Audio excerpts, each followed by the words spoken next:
বৃষ্টিতে চরম ভোগান্তিতে পড়ছে সাধারণ মানুষ। আপনাদেরকে দেখাচ্ছি চোখ গতযুদ্ধে কতটুকু জ্যাম। জ্যামমূলত কারণ হচ্ছে অটোর কারণে খুব জ্যামটা করতে হয়। অটোর চলে যায়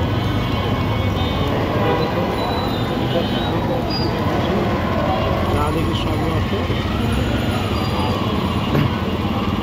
আপনাদেরকে দেখাচ্ছি বৃষ্টি কিছুক্ষণ পর একটু বৃষ্টি আসে আবার থামে।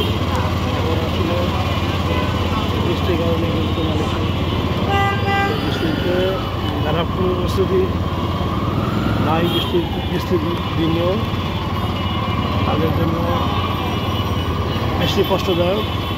তারা ভিজে অফিসে বাড়ি ফিরছে।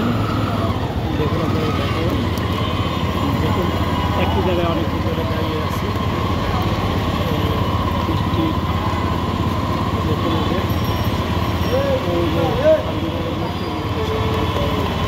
জ্যাম আলিবাগ মোড় থেকে